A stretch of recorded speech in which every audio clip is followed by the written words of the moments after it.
جو ہمارے اس چینل پر پہلی بار ہمارے چینل کو سبسکرائب اور اس ویڈیو کو لائک ضرور کر دیں۔ بسم اللہ الرحمن الرحیم۔ اللہم صلی علی سیدنا و مولانا محمد وبارک وسلم۔ اللہ تعالیٰ نے اپنی نماز کے اندر خاص کر صلاۃ و سلام کو کیوں واجب کیا ہے؟ تو سنو کہ بندہ جب اللہ تعالیٰ کے حضور حاضر ہو کر بڑی عاجزی، بڑے خشوع کے ساتھ، بڑی ہی نیاز مندی کے ساتھ اللہ تعالیٰ کی تعریف کرتا ہے، ثنا کرتا ہے، مناجات کرتا ہے، تو گویا اللہ تعالیٰ فرماتا ہے کہ اے میرے بندے، تو یہ تو بتا کہ تجھے کس نے مسلمان بنایا، تجھے کس نے میری بارگاہ تک پہنچایا، تیرا تعلق میرے ساتھ کس نے جوڑا؟ یہ تو جو نماز پڑھ رہا ہے تجھے کس نے طریقہ بتایا؟ یہ جو تو ذکر کر رہا ہے یہ تجھے کس نے بتایا؟ اے میرے بندے، تجھے مسلمان بنانے والا، تیرا تعلق میرے ساتھ جوڑنے والا، تجھے میری بارگاہ عالیہ تک پہنچانے والا، میری عبادت کے طریقے اور اذکار سکھانے والا صرف اور صرف میرا پیارا حبیب ہے، صلی اللہ علیہ وسلم ہے۔ عابد اور معبود کے درمیان، انسان خالق و مالک کے درمیان رابطہ اور تعلق پیدا کرنے والے نبی کریم علیہ السلام ہیں۔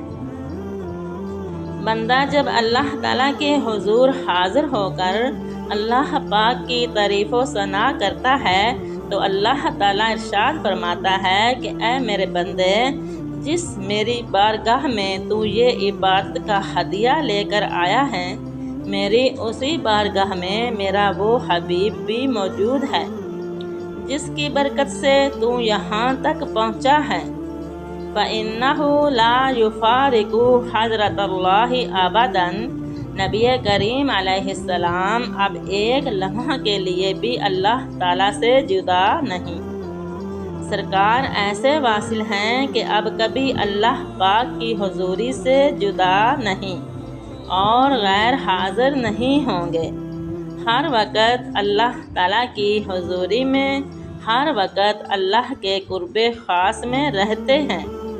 تو اللہ تعالیٰ فرماتا ہے کہ اے میرے بندے، میری جس بارگاہ میں عبادت کا ہدیہ لے کر آیا ہے، میری اسی بارگاہ میں میرا وہ حبیب صلی اللہ علیہ وسلم بھی موجود ہے جس نے تجھے یہاں تک پہنچایا ہے۔ تو اے میرے بندے، میری بارگاہ میں عبادت کا ہدیہ پیش کیا ہے تو ساتھ ساتھ اس میرے حبیب کی بارگاہ میں بھی سلام کا ہدیہ پیش کر جس نے تجھے یہاں تک پہنچایا ہے۔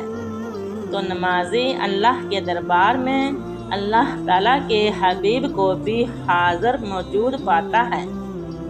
فرماتے ہیں کہ جب بندہ التحیات للہ کہے تو یہ عقیدہ رکھے کہ یہ اللہ پاک کا دربار ہے اور میں اللہ تعالیٰ کے دربار میں حاضر ہوں اور عاجزانہ طور پر اپنی بندگی اور عبادت اللہ تعالیٰ کی بارگاہ میں پیش کر رہا ہوں۔